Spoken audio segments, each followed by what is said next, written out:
Bom dia a todos e sejam muito bem-vindos à videoconferência de divulgação dos resultados do primeiro trimestre de 2025 do Grupo Carrefour Brasil. Apresentando o time do Grupo Carrefour Brasil, temos aqui presentes o CEO da companhia, Stefan Maquet, e o CFO, Eric Alencar, e a diretora de RI, Marcela Bretas, para dar início às apresentações dos resultados.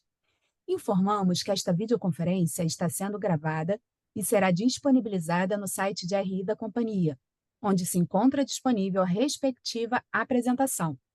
Destaco para quem precisar de tradução simultânea que temos essa ferramenta disponível no ícone do globo escrito Interpretation, localizado no centro inferior da tela. Ao selecioná-lo, escolha o seu idioma de preferência, português ou inglês. Para aqueles ouvindo a videoconferência em inglês, há a opção de silenciar o áudio original em português, clicando em Mute Original Áudio. Para o Q&A, sessão de perguntas e respostas, orientamos que sejam enviados via ícone de Q&A, no botão inferior de sua tela. Por padrão da dinâmica, seus nomes serão anunciados para que façam sua pergunta ao vivo. Nesse momento, uma solicitação para ativar seu microfone aparecerá na tela. Ressaltamos que as informações contidas nesta apresentação e eventuais declarações que possam ser feitas durante a videoconferência relativas às perspectivas de negócios, projeções e metas operacionais e financeiras do Grupo Carrefour Brasil constituem-se em crenças e premissas da administração da companhia, bem como em informações atualmente disponíveis. Considerações futuras não são garantias de desempenho. Elas envolvem riscos, incertezas e premissas, pois se referem a eventos futuros e, portanto, dependem de circunstâncias que podem ou não ocorrer. Investidores devem compreender que condições econômicas gerais, condições de mercado e outros fatores operacionais podem afetar o desempenho futuro do Grupo Carrefour Brasil e conduzir a resultados que diferem materialmente daqueles expressos em tais considerações futuras. Agora, gostaria de passar a palavra para o CEO da companhia, Stefan Maquet, para iniciarmos nossa apresentação. Senhor Maquet, pode prosseguir, por favor. Obrigado. Bom dia a todos e todas e obrigado por estarem mais uma vez conosco para a divulgação dos resultados do primeiro trimestre de 2025.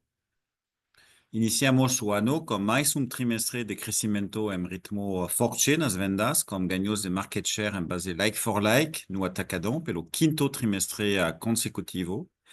Durante o trimestre, o ritmo da inflação alimentar permaneceu forte, nesse ambiente de pressão sobre o poder de compra dos consumidores brasileiros. O atacadão, mais uma vez, se mostra como o formato campeão, oferecendo uma proposta única de valor aos clientes. Continuamos a crescer nossa rede nesse trimestre, com a adição de uma nova loja Atacadão no Rio de Janeiro e novo atacador de distribuição em São Paulo. Na frente digital, nosso GMV atingiu 3,1 bilhões de reais no trimestre, mantendo o ritmo forte de crescimento dos trimestres anteriores, com vendas de 1P alimentar 66% maiores ano contra ano. As vendas brutas do Grupo Carrefour Brasil crescerão 5,4% nesse início do ano em base like-for-like, puxadas principalmente pelo resultado do Atacadão, cujas vendas like-for-like subirão 6,9%, resultado, mais uma vez, acima da média do mercado. Essa performance reflete nossa liderança junto a clientes B2B, os comerciantes, e o sucesso das nossas iniciativas para melhor servir nossos clientes B2C, consumidores finais, oferecendo serviços de padaria, açougue e fatiados em 170 lojas, self-checkout em 189 lojas e o parcelamento em 3 vezes sem juros no cartão de crédito em todas as nossas lojas Atacadão. No varejo, o crescimento de vendas like-for-like se manteve positivo, com expansão de volumes, com investimentos em preço e mix de produtos ajustado para aumentar a competitividade do segmento. Tanto o varejo quanto o Sam's Club foram bastante impactados pelo deslocamento do calendário de Páscoa, que ano passado aconteceu no primeiro trimestre, e esse ano terá a maior parte dos seus efeitos sentidos no segundo trimestre. A Páscoa tem efeito tanto em massa de vendas e, consequentemente, diluição de despesas, quanto também mix de produtos que tendem a ter margem bruta superior à média. O Sam's Club apresentou crescimento de receita de 2% ano a ano, com adição de 7 lojas nos últimos 12 meses. O Banco Carrefour, mais uma vez, teve desempenho sólido esse trimestre, com faturamento crescendo 12% em comparação ao ano passado. Esse foi mais trimestre onde sentimos os impactos de mudanças regulatórias, tanto pelo teto de juros em vigor desde o primeiro trimestre de 2024, como impactos progressivos em nossa carteira desde então, como pela nova resolução do ABACEM, que alongou a cobrança de juros de 60 para 90 dias, impactando nossas linhas de receita e PDD. Agora, o EBITDA consolidado do trimestre totalizou 1,5 bilhões de reais, com margem consolidada de 5,6%, em linha com o resultado do ano passado. Com relação à nossa estratégia de ESG agora, gostaria de enfatizar que mantemos nosso compromisso com as metas de sustentabilidade estabelecidas e de compartilhar que a companhia foi mais uma vez reconhecida pelos rigorosos padrões de governança corporativa, entregando pelo segundo ano consecutivo a carteira do Índice de Sustentabilidade Corporativa da B3, alcançando esse ano uma posição entre as top 10 empresas do índice. Com isso, passo a palavra ao Eric para falar sobre a performance financeira. Eric.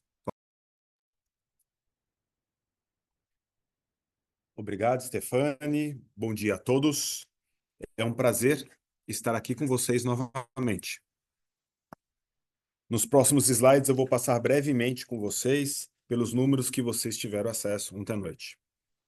Já estou indo para o slide 3, passamos pelo resultado consolidado da companhia no trimestre. Nossas vendas brutas no primeiro trimestre de 2025 somaram 28,8 bilhões de reais, com um crescimento de 3,6% em relação ao mesmo período do ano passado, puxado por uma forte performance do atacadão. A margem bruta foi de 19,8%, 56 basis points menor que no primeiro trimestre de 2024, pelo aumento da participação relativa do atacadão, que é o negócio de margem bruta menor, e pelo impacto calendário da Páscoa no mix tanto do varejo como do Sam's Club. Nosso SG&A cresceu apenas 1,6% no ano contra ano, abaixo da inflação de custos, diminuindo 50 basis points com um percentual da venda líquida. Mantivemos a disciplina de custos e busca de ganhos de eficiência que tem pautado os nossos esforços. O EBITDA ajustado foi de 1,5 bilhão no trimestre, representando uma margem de 5,6%, em linha com o ano passado. Por fim, fechamos o trimestre com um lucro líquido ajustado de 282 milhões de reais, um resultado 5,5 vezes maior que no primeiro trimestre de 2024, pelo momento favorável operacional, somado também a uma melhora do nosso resultado financeiro e otimização da gestão tributária. Indo agora para os destaques de negócios, começando pelo Cash and Carry, terminamos o primeiro trimestre com 380 lojas do Atacadão, adicionando uma nova loja da rede do trimestre e somando 14 novas lojas nos últimos 12 meses, além de 34 atacados e uma a mais em relação ao ano passado de distribuição. As vendas brutas do segmento atingiram 20,6 bilhões no primeiro trimestre de 2025, um crescimento de 7,3% no ano contra ano, com vendas like-for-like de 6,9%. Desempenho acima do crescimento do mercado de cash and carry pelo quinto trimestre consecutivo. As lojas do antigo grupo BIG convertida em atacadão continuam maturando como esperado e tiveram, mais uma vez, um desempenho sólido, com crescimento like-for-like de 15,1% no trimestre, em cima de um crescimento já forte do ano passado, que foi de 20,9%. A margem EBITDA dessas lojas atingiu 4,4% no trimestre, 40 basis points maior do que no primeiro trimestre de 2024. A margem bruta ficou estável no ano contra ano. Já o SG&A como percentual das vendas líquidas caiu 16 basis points nesse trimestre, favorecido pela maturação de lojas convertidas e iniciativas também para ganhos de eficiência, especialmente em mão de obra. O EBITDA ajustado no primeiro trimestre ficou em 1,5 bilhão de reais, 12,7% maior que no primeiro trimestre de 2024, com 6,8% de margem, um ganho de 19 basis points em relação ao ano passado. Vou falar agora com vocês sobre o varejo. Na próxima página, a gente já vê que as vendas brutas totalizaram 6,4 bilhões no primeiro trimestre de 2025. Um crescimento de vendas com base nas mesmas lojas permaneceu positivo em 2,6%, refletindo o ajuste de portfólio e a revisão da nossa estratégia de preço. Como vocês sabem, a queda de receita de 6% é explicada principalmente pela redução na área de vendas devido ao fechamento e conversão de lojas do segmento em outros segmentos. Nesse trimestre, a margem bruta teve uma contração de 132 basis points na comparação do mesmo período do ano passado. Isso aconteceu e se deu principalmente em razão do efeito do deslocamento do calendário da Páscoa, que impactou negativamente o nosso mix de vendas. O SG&A recuou 11,4% no primeiro trimestre de 2025, com uma forte queda de 117 basis points como percentual das vendas, como resultado do nosso trabalho intenso para simplificar as operações do varejo, aumentar a eficiência e reduzir os custos, de forma a tornar o formato mais ágil e competitivo. Sendo assim, o EBITDA ajustado do varejo foi de 117 milhões de reais, margem de 2%. Passando agora para o slide, para a gente conversar sobre o clube, slide 9. O Sam's Club teve vendas brutas de 1,6 bilhão no primeiro trimestre, 1,9% maior em comparação ao mesmo período do ano passado, com uma combinação de forte expansão da nossa rede, com 7 lojas adicionadas nos últimos 12 meses, e um like-for-like negativo de 3,8%. Nossa base de sócios apresentou um aumento de 23,4%, mantendo seu forte ritmo de adesões. O lucro bruto do trimestre atingiu 296 milhões de reais, com uma margem de 19,9% no trimestre, uma queda de 219 basis points ano contra ano, devido ao impacto negativo do deslocamento do calendário de Páscoa, que impactou a comparabilidade do mix de produtos, somado à depreciação da moeda local, que aumentou o custo de produtos importados que não foram integralmente repassados aos nossos consumidores, e aos esforços promocionais que acontecem em lojas recém-abertas. O SG&A totalizou 286 milhões no trimestre, aumento de 17,3% ano contra ano, em razão da adição de novas lojas. Com isso, o EBITDA ajustado do trimestre foi de 13 milhões de reais. Agora, nós vamos falar do Banco Carrefour, cujo nosso portfólio atingiu 29 bilhões de reais no trimestre, aumentando 16% no ano contra ano, puxado pelo aumento do faturamento de 12%. Resultado em grande parte da bem-sucedida captura de novos clientes em lojas convertidas.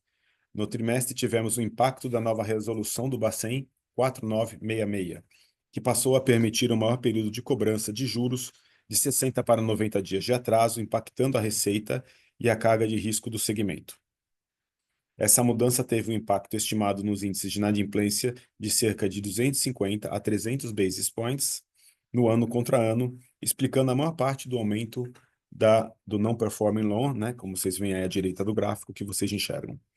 A margem financeira do banco apresentou uma queda de 6,4 pontos percentuais no ano contra ano, reflexo da nova regulação de teto da taxa de juros. Mantivemos nossa abordagem disciplinada em relação a SG&A e, com isso, o EBITDA no trimestre alcançou 228 milhões, 11,8% maior que o resultado do ano passado. Vamos falar agora do lucro líquido. Recompomos o lucro líquido ajustado de R$ 282 milhões que tivemos no trimestre, resultado 5,5 vezes maior do que tivemos no mesmo período do ano passado. As despesas financeiras somaram 593 milhões, já refletindo as economias vindas das taxas negociadas para empréstimo intercompany. A despesas de impostos ajustada foi de R$ 82 milhões, refletindo a economia de caixa de R$ 68 milhões no trimestre corrente da amortização de ágio no contexto da aquisição do BIG. No próximo slide, vamos falar do fluxo de caixa, o slide 14. A geração de caixa nos últimos 12 meses encerrados em março, no qual o caixa bruto gerado pelas atividades operacionais após impostos totalizou R$ 6,1 bilhões, 18,8% maior que no período comparável anterior. O impacto do capital de giro foi de R$ 2,6 bilhões negativo, refletindo o aumento temporal de estoques em função do deslocamento da Páscoa e o evento de aniversário do Atacadão em abril e o pagamento de provisões. Do lado dos investimentos, nosso CAPEX foi de 2,2 bilhões, enquanto captamos 1,5 bilhão de reais, advindos da vendas de lojas e operações de sales leaseback que ocorreram no ano passado. Por fim, as saídas de caixa relacionadas ao endividamento e dividendos somaram 3,3 bilhões de reais nos últimos 12 meses. Com isso, o fluxo de caixa livre no período foi negativo em 584 milhões de reais. Vamos falar agora da alavancagem. Falamos aí, fechamos o trimestre com uma dívida líquida, incluindo recebíveis descontados, de 15,6 bilhões de reais, 2,1 bilhões de reais maior do que em março de 24, em razão dos investimentos em estoque, como comentado anteriormente. Os recebíveis descontados tiveram um aumento de 1,2 bilhão, em função do crescimento de vendas, mudanças no mix de pagamento e com maior participação de cartões, um fenômeno que ocorre no mercado de varejo, e oferta de parcelamento também, que a gente tem no Atacadão. Sobre esse último ponto, vale ressaltar que o parcelamento como percentual das vendas tem se mantido estável nos últimos trimestres, e com isso, o nosso índice de alavancagem fechou o trimestre em 2,4 dívida líquida sobre EBITDA, levemente acima do ano anterior. Finalizo aqui os destaques financeiros e passo a palavra para o Stefan, chefe.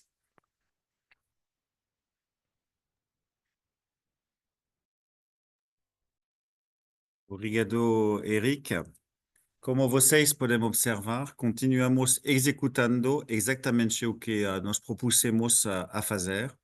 Nossas novas lojas continuam a maturar e mantemos olhar crítico em relação a despesas, buscando oportunidades de ganhos de eficiência sempre que for possível. Olhando para frente, esperamos manter nossa trajetória de crescimento com rentabilidade, permanecendo como varejista alimentar número 1 do Brasil pelo 10º ano consecutivo em 2025. Por fim, gostaria de mencionar a decisão tomada pela maioria dos nossos acionistas na Assembleia Geral de 25 de abril, que aprovou a incorporação e, consequentemente, deslistagem da companhia. É um movimento que gera emoções conflitantes em nós, como time de gestão. Por um lado, esse movimento reitera o compromisso do Grupo Carrefour lá na França, como no Brasil, e representa mais passo na simplificação da nossa estrutura e processos, com a expectativa de reflexões positivas na agilidade de tomada de decisões no nosso negócio e na nossa estrutura de custos operacionais e de capital, tornando o Grupo Carrefour Brasil mais forte para melhor servir e continuar a expandir no mercado brasileiro. Por outro lado, as interações com nossos acionistas e investidores em geral sempre foram muito ricas e trouxeram insights e provocações importantes para a gestão do nosso negócio e com certeza sentiremos falta dessa dinâmica. Gostaríamos de agradecer imensamente aos nossos acionistas, analistas de mercado e investidores em geral pelo apoio, confiança e parceria pelos últimos 8 anos como empresa listada. Muito obrigado pela presença de todos e todas. Passamos agora para as perguntas de todos vocês. Agora daremos início à sessão de perguntas e respostas. Pedimos, por gentileza, que as perguntas sejam feitas todas de uma única vez, aguardando a resposta da companhia. Lembrando que, para fazer perguntas, orientamos que sejam enviadas via ícone de Q&A no botão inferior de sua tela. Por padrão da dinâmica, seus nomes serão anunciados para que façam sua pergunta ao vivo. Nesse momento, uma solicitação para ativar seu microfone aparecerá na tela. A nossa primeira pergunta vem do João Soares, analista sell-side do Citi. João, por favor, pode prosseguir. Oi, pessoal, bom dia. Obrigado, foi um prazer aí trabalhar com vocês ao longo dos anos. Na verdade, tenho duas perguntas rápidas aqui. Até voltar um pouco numa pergunta que eu fiz no call passado, Stefane, Eric, assim, entender um pouco a cabeça da companhia agora, né? Vocês, obviamente, falaram que, né, vão ter mais agilidade na agenda da companhia, né, de não ter que lidar com a agenda de uma companhia listada e tudo, mas, assim, queria ouvir um pouco sobre estratégia comercial, entender estratégia de parcelado. Percebi até nesse primeiro tri aqui que o desconto reduziu sequencialmente, né? Queria entender um pouco aqui a cabeça para essa estratégia e pensar, né, novamente de forma mais ampla nesse sentido.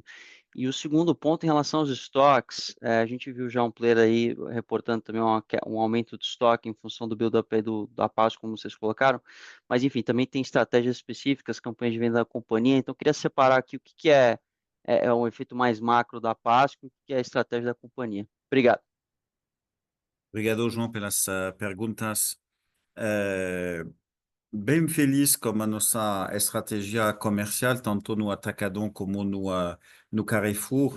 Nós lembramos que fizemos trabalho de reposicionamento de preços o ano passado no Carrefour e está dando certo, especialmente nesse momento para o consumidor brasileiro de taxa de juros muito alta e de inflação alimentar também bastante alta por ele. Nós vamos seguir nessa linha. Nós vemos que deveríamos mudar a nossa estratégia. No Atacadão, o mês de abril foi muito forte por tema da Páscoa, porém, obviamente, por tema também do aniversário do mesmo Atacadão. Então, achamos que chegamos a patamares normalizados nos dois canais. O parcelamento 3 vezes sem juros no Atacadão está funcionando bem, desde que 3 do ano passado, bastante estável na participação nas nossas vendas, sem push comercial do nosso lado, está aí para quem precisar e perguntar. No Sam's Club é pouco uma outra história. Nós abrimos muitos clubes no ano passado.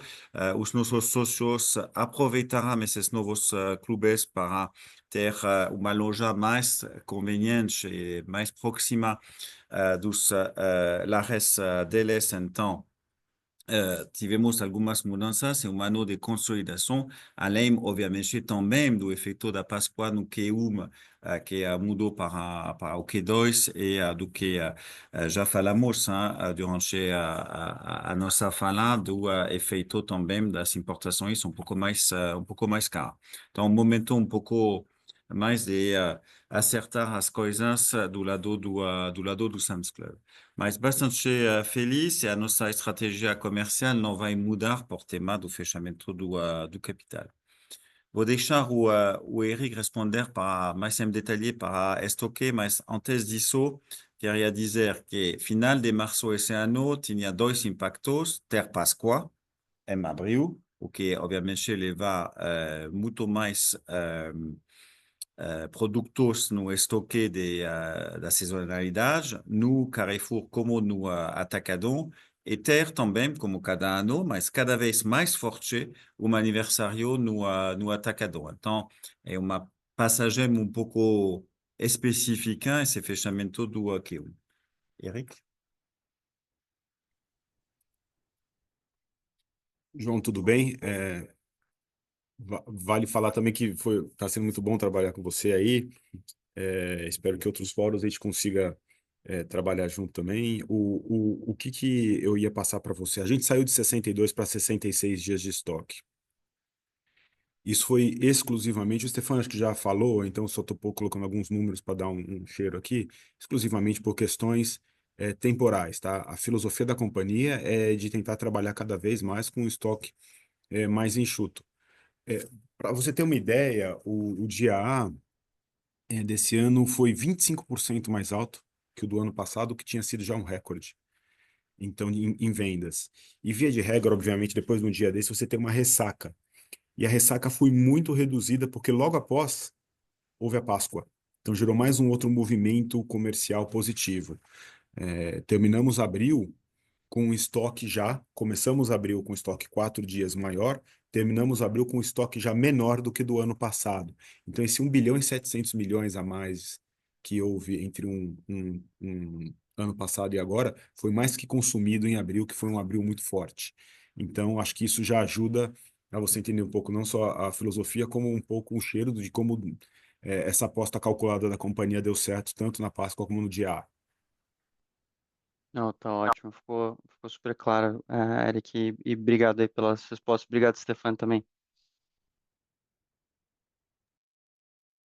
Nossa próxima pergunta é da Dani Eiger, analista sell-side da XP. Dani, por favor, pode prosseguir. Bom dia, pessoal. Obrigada por pegar minha pergunta. Eu tenho uma que é um follow-up em relação ao dia A, mas não do ponto de vista de estoque especificamente.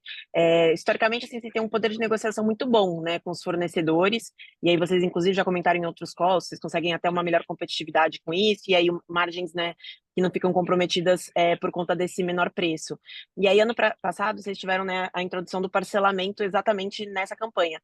Então, eu queria entender mais como que está a cabeça de vocês nessa preparação para este ano, né? A gente está vendo até um consumidor um pouco, talvez, mais pressionado do que no passado. Então, tanto do lado de precificação, quanto também até dessa questão de parcelamento, se vocês talvez possam fazer alguma coisa mais pontual aí na data. E aí eu acho que é isso, eu também queria agradecer, enfim, toda a troca, e espero que vocês continuem falando conosco, apesar de não seguirem aqui listados conosco. Mas é isso, obrigada. Muito obrigado, Dani, pelas palavras. Nós preparamos dia A muito forte. Bom, além do dia A, é aniversário de mês no Atacadão muito forte e obviamente, com muita negociação com os nossos fornecedores e cada vez mais e olhando a dinâmica do mercado em termos de preços. Nós conseguimos dia A, como o Henrique já falou, muito forte em crescimento em vendas, muitos tickets também. Então, as famílias brasileiras foram para as nossas lojas do Atacadão nesse dia, especialmente, foi um dia de passear e achamos que uma boa parte da população brasileira passou pelas nossas lojas nesse dia, que é um dia de festa para todo mundo. Então, é um golaço esse dia.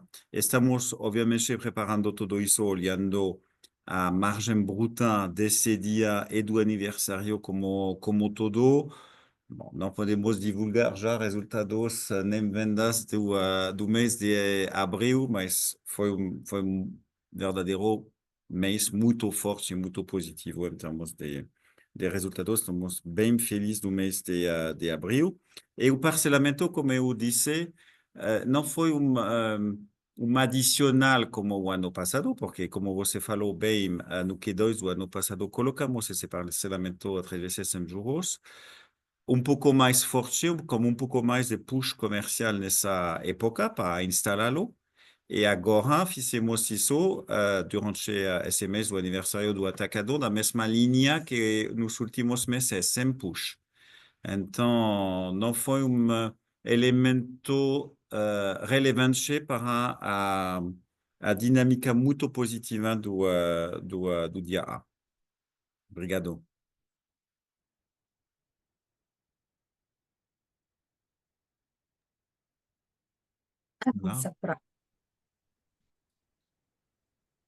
A nossa próxima pergunta é do Felipe Rachet, analista sell-side da Goldman Sachs. Felipe, por favor, pode prosseguir. Oi, bom dia, Stefan, Eric. Obrigado por pegarem minha pergunta. Olhando para a dinâmica de crescimento e de margem bruta do Atacadão, a impressão que passa é que não teve um acirramento na atividade competitiva nesse TRI. Faz sentido esse entendimento? E se sim, isso aumenta de alguma forma o apetite de vocês para expansão ou converter loja no curto prazo? E aí, sem pensar em uma mudança de estratégia comercial por conta do fechamento de capital em si, mas a dinâmica competitiva que vocês têm visto mesmo, ela tem sido, é, digamos, propícia para aumentar, para acelerar esses projetos? E aí, se eu puder fazer uma segunda, eu entendo que vocês comentaram que a estratégia comercial não deveria mudar com o fechamento de capital, mas eu queria entender, talvez, o que muda na estrutura da empresa com essa operação. Existem decisões que hoje são tomadas aqui, que agora vão ser tomadas na França? O que vocês puderem dar de detalhes sobre isso seria muito interessante. Obrigado. Obrigado pelas perguntas, Felipe. Bom, alors, já. Obrigado pela primeira pergunta. Por uma vez, não temos uma pergunta de a margem bruta do Atacadão é um pouco baixa. É verdade que, como disse, 6% é patamar pouco mais alto na faixa que sempre falamos que nós gostamos de ter no Atacadão. Então, um momento pouco mais positivo, mas podemos dizer alinhado como que aconteceu no Q1 também de 2024. Então, nada espetacular, unicamente sempre transitando nessa faixa. O que podemos dizer é que é verdade que com a taxa de juros a Selic, que a priori vai aumentar também hoje, todo mundo, todos os ataca-rejos do país, baixará a quantidade de novas lojas, aberturas de novas lojas, e vemos que a partir do adicional devido à expansão de todo o mercado está cada vez caindo, então passamos de 10% de adicional de crescimento a 6% segundo a Nielsen. E isso dá relieve para todos os toda a concorrência para talvez poder ajustar pouco a margem bruta. Então, uma concorrência pouco menor do que foi, mas foi muito forte em 2023 e a segunda parte de 2022. Então, uma boa notícia, mas não vai mudar a nossa dinâmica é sempre ficando nessa faixa 15,5 a 16, como já falamos. Na segunda pergunta, o fechamento de capital vai nos dar mais eficiência na toma de decisões. Não para dizer que as decisões vão ser feitas mais na França e menos no Brasil. Estamos já trabalhando juntos. Vamos ter uma camada de considerações menor do que tínhamos antes. Olhando para o futuro, acho que vamos poder, em 2026, abrir novamente a expansão do Atacadão. Temos espaço para crescer, porque o tema da nossa alavancagem vai ficar menor, e inclusive nas nossas considerações, nos nossos planos que conversamos como global lá na França. Então, não acho que vai ter uma mudança de toma de decisões, sobretudo nas operações, e na dinâmica de expansão e alocação de capital vai facilitar as coisas.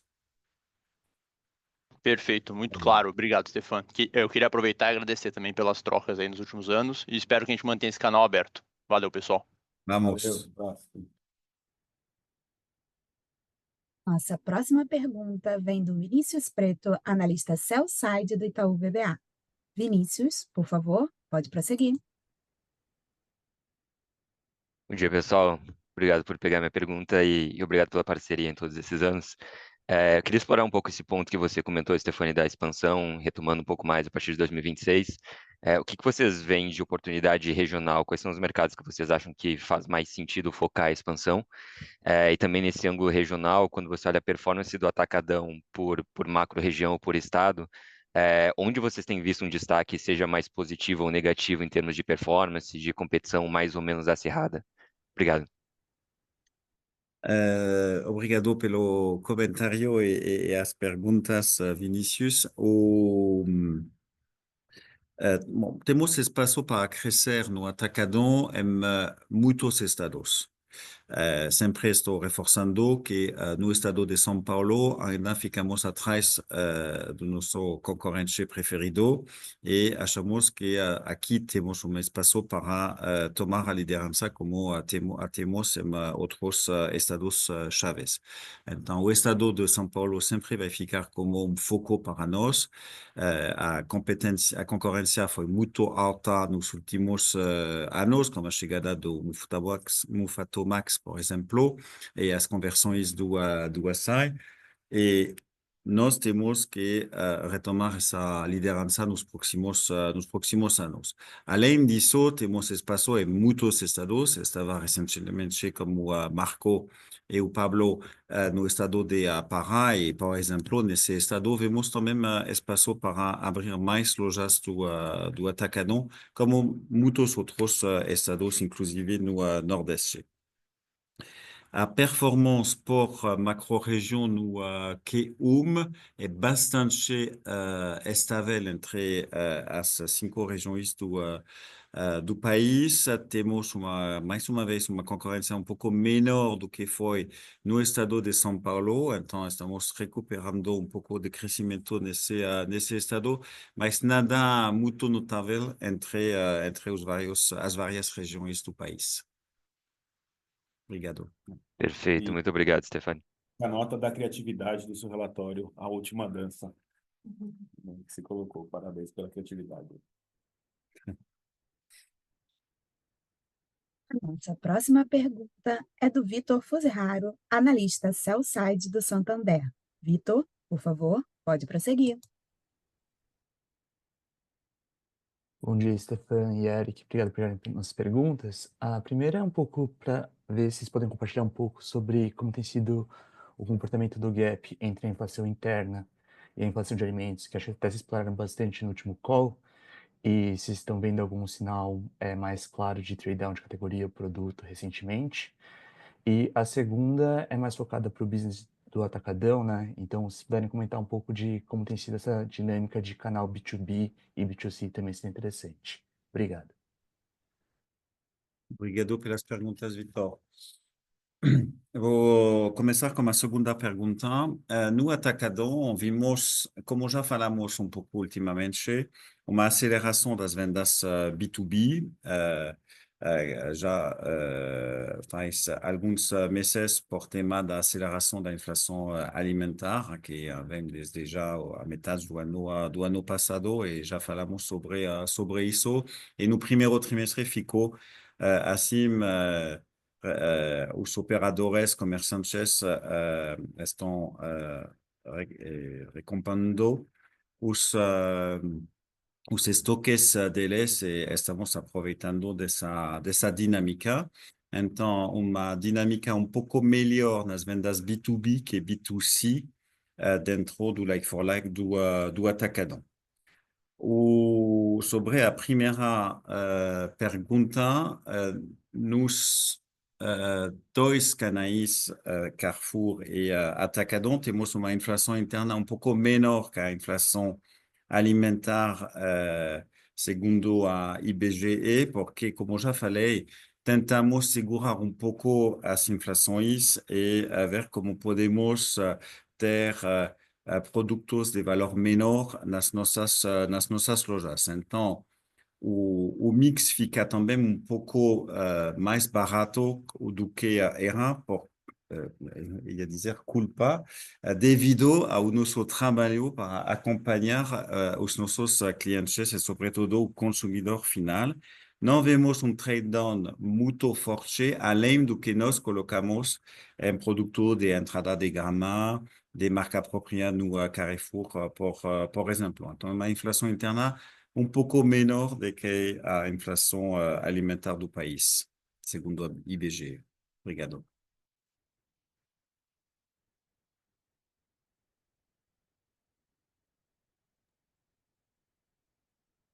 Nossa próxima pergunta vem do Nicolas Larraín, analista sell-side da JP Morgan. Nicolas, por favor, pode prosseguir. Bom dia, Stefano, Eric. Obrigado por pegar minha pergunta e também obrigado pela parceria aí todos esses últimos anos.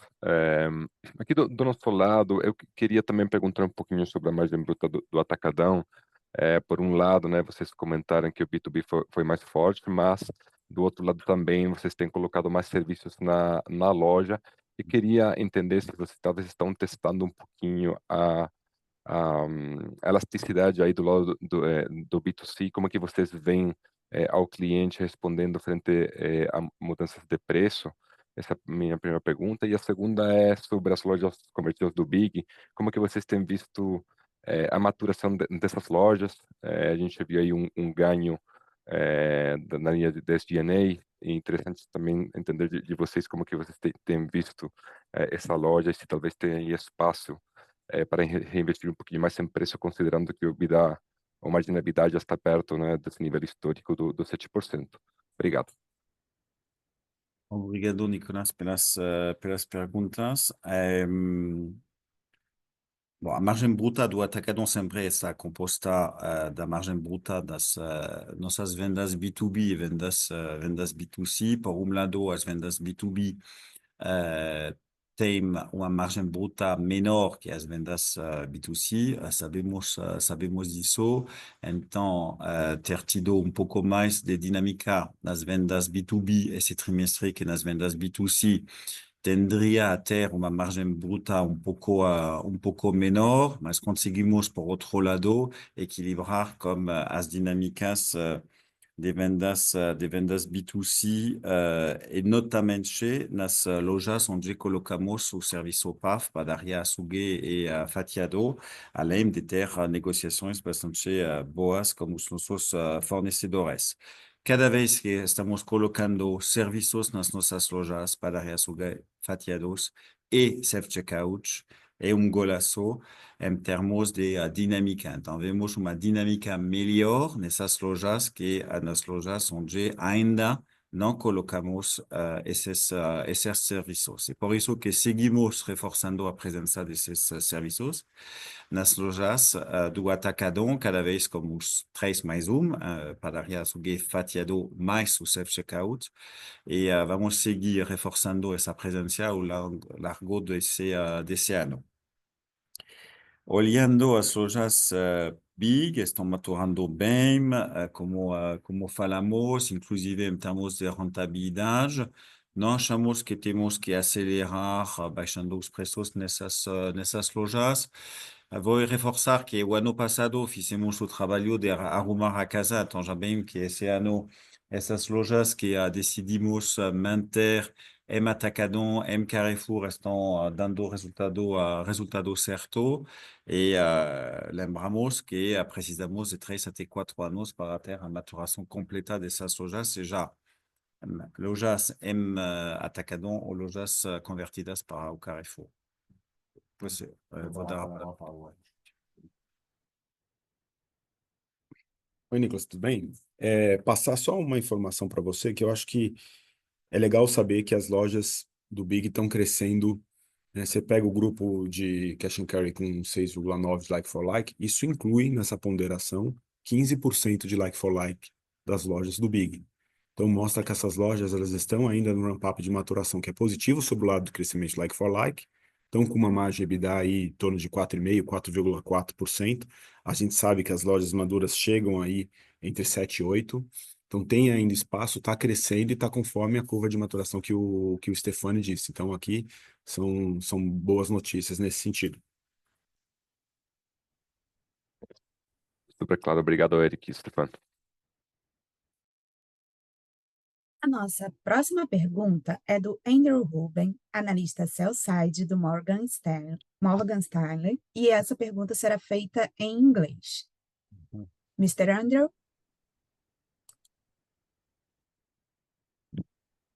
Hi, Andrew at Morgan Stanley here. Just echoing the thanks for the dialogue and partnership over the years. Maybe to stick on the theme of consumer conditions, but more for what you're seeing in the retail and Sam's division, and specifically for retail, I'm curious how you're seeing consumers interacting with non-food and higher ticket purchases. And for Sam's, you mentioned the imported inflation, some of that not being fully passed through to consumers. I'm just curious the rationale behind that decision. Many thanks again. Thank you for the question. I will answer in Portuguese. No Sam's Club tivemos trimestre impactado pelas vendas que não ocorreram ainda de Páscoa e também por tema dessas importações pouco mais caras devido ao câmbio. Nós preferimos não importar que ter preço alto demais nesses produtos. Não é tão que não colocamos nos preços nessas lojas da inflação devido a essas importações e que seguramos pouco algumas compras por tema do nível alto dos produtos como câmbio que tivemos nesse trimestre. Então, é mais uma falta de inovação, novos produtos, importações nas lojas do Sam's Club, que por tema do preço que sofrimos pouco, especialmente no non-food. No Sam's Club, mas também mesmo alguns produtos de food de valor pouco mais alta. Não é momento, falando pouco mais de forma geral, não é momento para o consumidor brasileiro de gastar muito mais devido à pressão no poder de compra, taxa de juros muito alta. Talvez essa noite vamos ter a taxa de juros mais alta, no Selic, mais alta dos quase últimos 20 anos no país. Como inflação alimentar, inflação geral que fica bastante alta, é o momento para o consumidor de assegurar pouco. Na parte do alimentar e cuidar pouco, não atrapalhar muito. No non-food, atrapalhar pouco mais, então a dinâmica é pouco mais complicada e vai ficar assim nos próximos trimestres, acho. Algo mais, Eric? Não. Thank you, Andrew. Thank you. As perguntas. Encerramos agora a sessão de perguntas e respostas. Gostaríamos de passar a palavra para as considerações finais da companhia. Obrigado. Mais uma vez, quero reforçar que estamos executando o nosso plano como nós propusemos a fazer. Era importante quando nós falamos final de novembro de 2023. Estamos seguindo esse plano e acho como boas entregas. E por último, reforçando o que todos nós falamos durante esse call, que foi prazer poder ter esse call de resultados como todos vocês e ouvir as provocações de vocês, ouvir as perguntas de vocês, sempre foi muito bom. Vamos em frente. Muito obrigado. A videoconferência de resultados referente ao primeiro trimestre de 2025 do Grupo Carrefour Brasil está encerrada. O Departamento de Relações com Investidores está à disposição para responder as demais dúvidas e questões. Muito obrigada aos participantes e tenham um bom dia!